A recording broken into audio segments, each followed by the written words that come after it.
साथियों नमस्कार। आज मैं अपने इस YouTube चैनल के माध्यम से एक बात को कहना चाहता हूँ।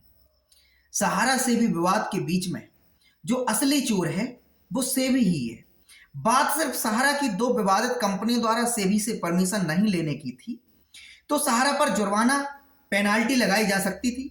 सहारा डायरेक्टर को धोखाधड़ी के केस में गिरफ्तार किया जा सकता था, ना कि सेबी करोड़ों जनता निवेशकों का पैसा हड़प कर बैठ जाए।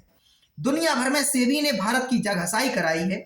दुनिया की एकमात्र सरकार है भारत सरकार जो अपने ही देश के सब्जी बेचने वाले, दूध बेचने वाले गरीबों, मध्यम वर्गीय नागरिकों का 27,000 करोड़ रुपए हड़प कर बैठी हुई है और जनता और निवेशक त्राहिमाम कर रहा है।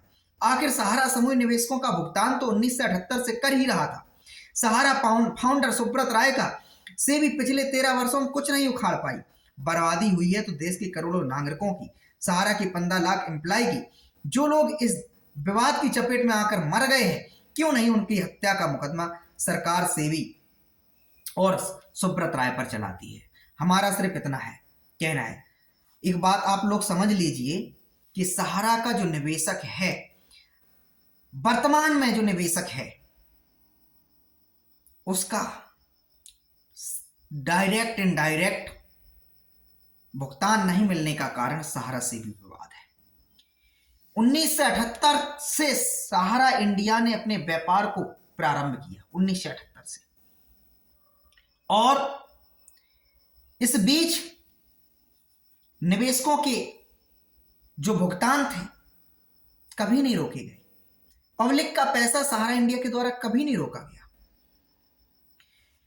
सहारा के द्वारा तमाम कानूनों का जो पालन नहीं किया गया तो पालन कराने की जिम्मेदारी निवेशकों की थी या देश की जनता की थी। यह जिम्मेदारी देश की जनता की नहीं थी या निवेशकों की नहीं थी। यह जिम्मेदारी भारत सरकार की थी, राज्य सरकारों की थी, उनकी एजेंसियों की थी जिनसे परमिशन लेकर सहारा ने काम किया, उनकी थी। लेकिन सहारा से भी विवाद के बीच में एक बात तो तय हो गया है कि सहारा ने तो अपने आप को बचाने के लिए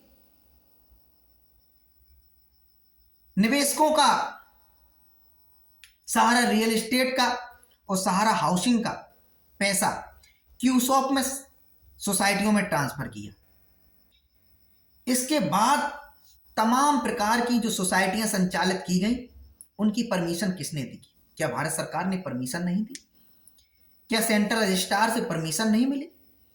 क्या इन्होंने व्यापार नहीं किया? क्या इन्होंने वित्तीय संस्थान के रूप में काम नहीं किया? आज निवेशकों का जो पैसा नहीं मिल रहा है, इसके लिए सेबी ने भारत की दुनिया भर में जग हसाई करा दी है। हिंदुस्तान की एकमात्र सरकार है पूरी दुनिया में जो अपने देश के नागरिकों का, ऐसे नागरिकों का, सब्जी बेचने वाले, दूध बेचने वाले, किसानों का, मध्यम वर्गीय परिवारों का, रिटायर्ड फौजियों का पैसा अपने पास रोके हुए है। और दावा किया जाता है बार बार सेबी के द्वारा कि निवेशक ट्रेस नहीं हो पा रहे। तो इस विवाद की जड़ क्या थी? जड़ सेबी थी, जहां सेबी के द्वारा एक अनावश्यक काम किया गया। सहारा पर जबरदस्ती,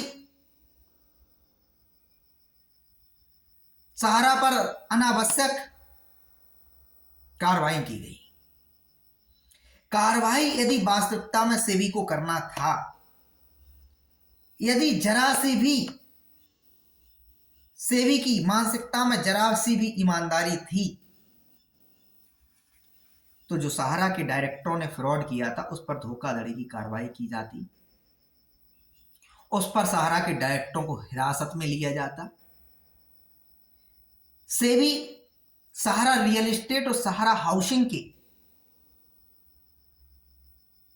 इन्वेस्टर का, निवेशकों का सारा बायोडाटा अपने पास लेता और निवेशकों का भुगतान करवाता।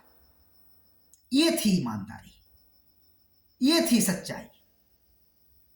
लेकिन आज अपने ही देश के नागरिकों का पैसा यदि सरकार रोके रखे हुई है तो इसमें भारत की सरकार की जगहसाई हो रही है, इसमें कोई शक वाली बात